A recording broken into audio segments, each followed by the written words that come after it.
প্রিয় দেশবাসী, আসসালামু আলাইকুম রহমতুল্লাহি ওবারকাতুহ।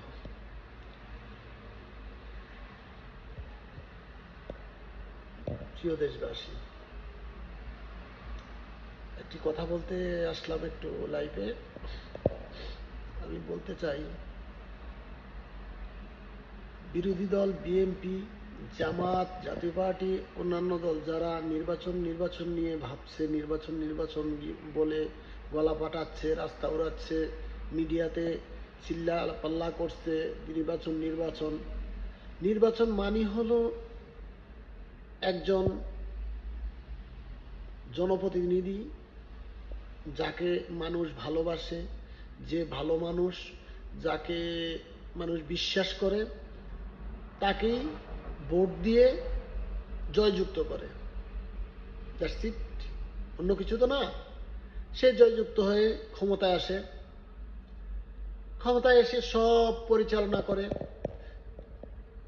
আবার কিছু কিছু জনগণের ভোট ছাড়া বিদেশি শক্তি, পেশি শক্তি দিয়েই তারা ক্ষমতায় আসে, এসে চুরি, রাহাজারি, ছিনতাই, বদমাশি সব কিছু করে। এমনি পৃথিবীর সব দেশের রাজনীতি চলে। আমার একটা কথা হলো যে জনগণ ভোট দিয়েই তো একজন জনপ্রতিনিধিকে নির্বাচিত করে, যে ভালো তাকেই ভোট দেয়, তাই না? ভোট মানেই তো সমর্থন, নাকি অন্য কিছু? ভোট মানেই সমর্থন। ঠিক আমাদের ডক্টর মোহাম্মদ ইউনূস স্যারকে জনগণ সমর্থন দিতেছে।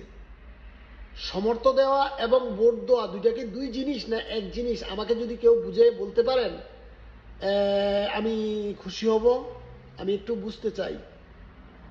আমি ভোট দিলাম আপনাকে, এটা এক জিনিস, আর আমি সমর্থন দিলাম, আমি রায় দিলাম, এটা আরেক জিনিস। এটার মধ্যে আমি দ্বন্দ্ব আছি। আমার মনে হয়, আমি যেটুকু বুঝি আমার এই বয়সে, আমি এই লেখাপড়া করে জ্ঞানে বুদ্ধিয়ে আমি মনে করি ভোট যাকে দিলাম তাকে সমর্থন দিলাম এবং রায় দিলাম। সমর্থন এবং ভোট দুটো একই জিনিস। যদি একই জিনিস হয় তাহলে ডক্টর মোহাম্মদ ইউনূসকে দেশবাসী সবাই সমর্থন দিতে আছে, তাহলে ইলেকটোরেট কেন লাগবে? আবার চিল মেরে বলে দিতে হবে কেন? আমরা তো এভাবে রায় দিচ্ছি তাকে যে সে ভালো মানুষ, তাকে আরো 5 বছর, 7 বছর, 10 বছর তাকে ক্ষমতায় রাখা হোক। আমরা জনগণ বলছি।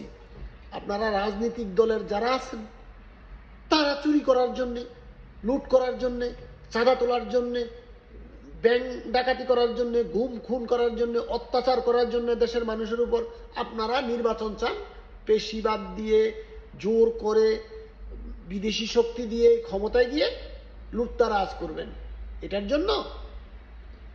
তা না হয় আপনারা সমর্থন দেন না কেন? আপনারাও তো সুখে থাকছেন, আপনারা তো সুখের বাইরে না। আমরা যেভাবে সুখে থাকছি, জনগণের সাথে আপনারাও সুখে থাকছেন। আগে যে স্বৈরাচার সরকার ছিল, কিছু বললেই বন্দুকের নল ঠেকিয়ে দিত। প্রকাশ্যে না পারলে গোপনে, গোপনে না পারলে হুমকি না পারলে টেলিফোনে না পারলে রাত্রেবেলা না পারলে সাদা পোশাকে, যে কোনোভাবেই হোক প্রতিহত করতে কথা বললে। এখন তো এটা নাই। এখন কেউ যাবে না আপনাদের বন্দুক ঠেকাতে। আপনারা মুখে বলতে পারেন এই সরকারের যত খারাপ দিক আছে ধরিয়ে দিন, আপনি এটা ভুল করতেছেন। তখন বলবো আমরা আপনারা দেশের ভালো চান। এইটা বলতে চাচ্ছি। এই বলে আমার দুটা কথা শেষ করলাম। আসসালামু আলাইকুম রহমতুল্লাহি ওয়া বারাকাতুহু।